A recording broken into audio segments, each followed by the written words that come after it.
Welcome back to the Rosy Pear, and today we are continuing with some r/writing prompts.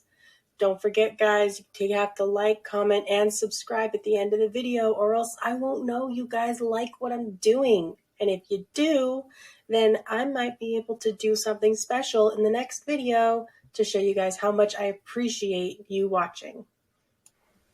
You fall in love with a girl, and the two of you have a happy relationship for a few years. But one day you discover a massive hoard of valuables underneath the house. And that's when you realize you've been dating a dragon in human form. My eyes widened and my entire body went still. For a second, I didn't even breathe. Then I processed what I was seeing. In front of me, right under me and my girlfriend's house, was some sort of treasure hoard. Millions of smooth gold coins piled up in every corner, shimmering as they hit the light reflected off colorful crystals and elegant chandeliers. Treasure chests spilled their plentiful contents out onto the stone floor, and famous paintings lined the walls. It was all so confusing. How was this under my house? Why was this under my house? But then I realized something. My girlfriend Celine had always seemed fairly normal. Well, not normal, but nothing was ever off about her. She was fun and bubbly and stood out wherever she went, with both her forest green hair and her bright personality. But despite this, some thoughts began popping into my head.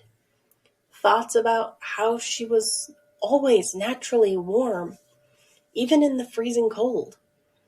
About how she seemed kind of new to stuff that were part of daily life. About how she didn't seem to have any naturally colored roots beneath her long, soft sheet of green hair. How she never had to re-dye it.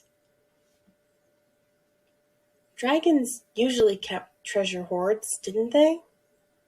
Did this mean... I took a step forward, and then another, surveying my surroundings once more, trying to take it all in.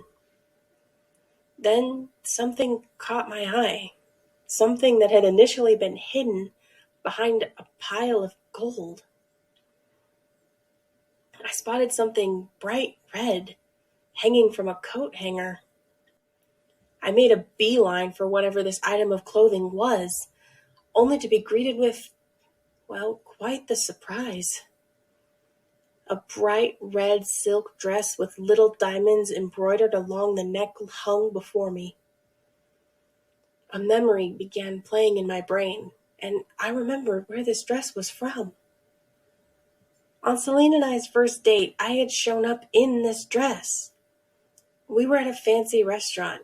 Everything was fine, until a waiter that had been passing by tripped, spilling some of the cola from the glass he was carrying.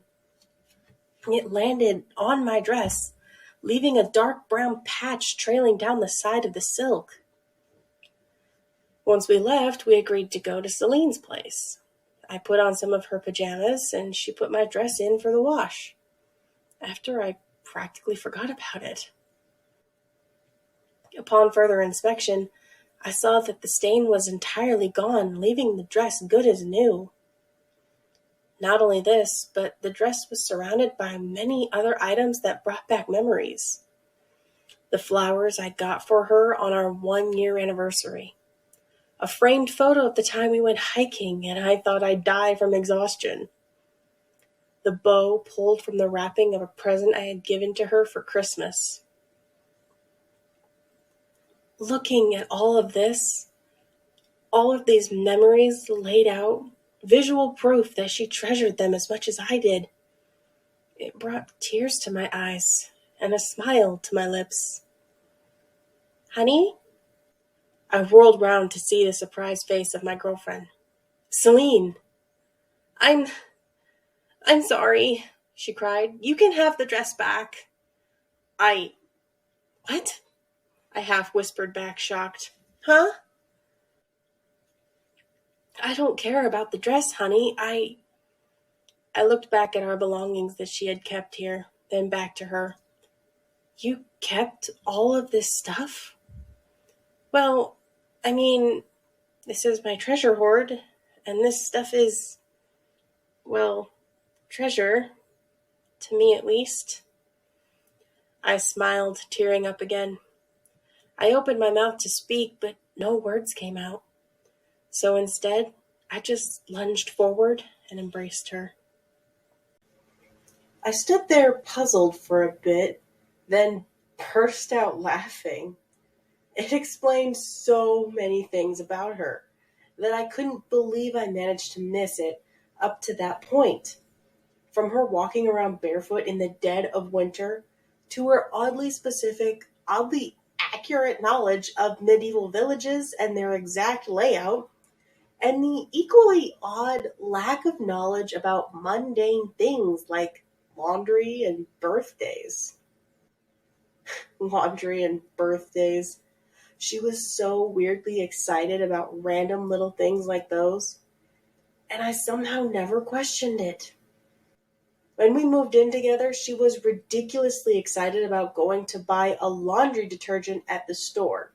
She insisted on smelling every single one and took almost an hour to pick one.